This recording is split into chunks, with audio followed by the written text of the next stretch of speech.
Lelaki separuh baya itu suka naik angkot. Mobilnya sebuah kijang yang umurnya sudah 10 tahun. Suka dibiarkannya saja nganggur di garasi sempit di rumahnya jika ia pergi ke tempat agak di luar kota.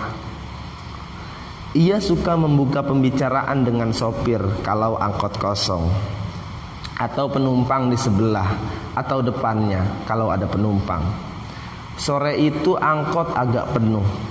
Di negeri ini ada saja yang bisa dijadikan pembicaraan yang membuat orang bersemangat bicara atau hanya mengangguk-angguk saja. Tidak perlu keras-keras jika masalahnya agak sensitif, begitu.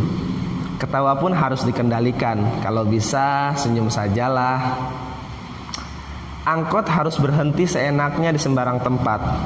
Geser-geser, 46, 46. Teriak supir ketika sampai di sebuah pertigaan ketika tampak olehnya seorang calon penumpang. 1-2 penumpang menggerutu. Mau ditaruh di mana, Bang? Tapi sopir itu menghentikan angkotnya dan berteriak lagi. Geser-geser, 46, 46. Lelaki separuh baya itu kenal benar pertigaan ini. Di seberang sebelah sana ada sebuah pohon rambutan yang lebat buahnya kalau sedang musim. Maka masuklah seorang perempuan berjilbab. Dengan mengucapkan maaf 1-2 kali, ia mengambil tempat sempit di antara 2 penumpang yang menyusutkan diri agar penumpang baru itu bisa duduk meskipun tidak bersandar. Tepat di depan lelaki separuh baya itu. "Maaf, Pak," kata perempuan itu karena menginjak kakinya. Lelaki itu tersenyum, memandangnya sekilas. "Perempuan itu masih gadis," kata lelaki itu di dalam hati. Ia tetap lagi wajah gadis yang seperti selalu tersenyum itu, dan seketika angan-angan lelaki itu tertiup entah kemana. Mungkin ia Siti Nurbaya, gadis yang konon matanya seindah mata janda yang baru bangun tidur, dan lehernya jenjang dan begitu bening sehingga kalau minum airnya tampak mengalir di tenggorokannya. Pikiran lelaki itu bergoyang-goyang seperti sedompol buah rambutan yang terkena angin. Ia merasa menyusuri jalan setapak menuju sebuah rumah peristirahatan kuno di sebuah bukit. Waktu itu ia di Jepang, ditemani seorang perempuan guide yang bertugas mengantarkannya ke tempat-tempat bersejarah.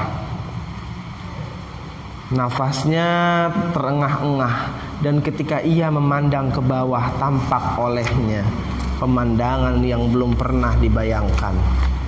Ia tidak pernah mengucapkan kata seru, tetapi ia menarik nafas amat panjang melihat jalan yang berkelok-kelok, sungai yang nun jauh di bawah, sebuah jembatan, sebuah perahu yang menghilir, sementara di sekitarnya sakura sedang berbunga.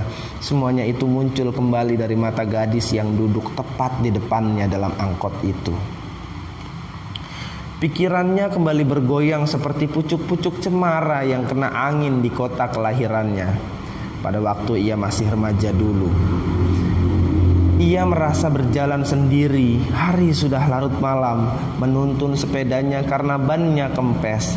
Tetapi ia merasa tengah menghayati suatu perasaan yang penuh, mungkin kebahagiaan namanya. Setiap kali ia berjalan sendiri saja seperti sekarang ini, ia menghela nafasnya dalam-dalam agar tidak terharu. Semuanya itu muncul kembali dari wajah gadis yang berjilbab itu. Ia pejamkan matanya beberapa detik. "Siapa gerangan gadis ini?" tanyanya dalam hati.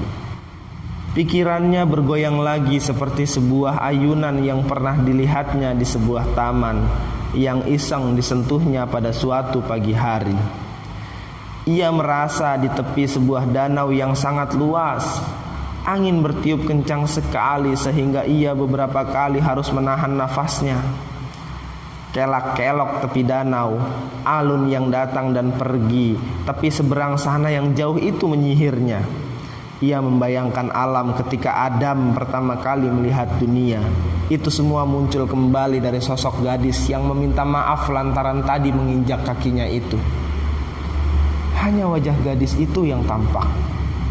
dan ujung tangannya. "Kiri, depan!" seru gadis itu tiba-tiba ketika sampai di depan sebuah sekolah, bukan rumah sakit. Bukan. "Maaf," katanya beberapa kali ketika turun dari angkot yang sempit itu. "Maaf, maaf." Entah kenapa suara gadis berjilbab itu membuatnya seperti mengenal kembali teriakan yang sayup-sayup didengarnya ketika dulu ia tersesat di sebuah hutan. Ia sama sekali tidak berani melihat gadis itu turun. Ia bahkan tunduk dan memejamkan matanya sejenak. Ia tidak pernah melihat gadis itu lagi.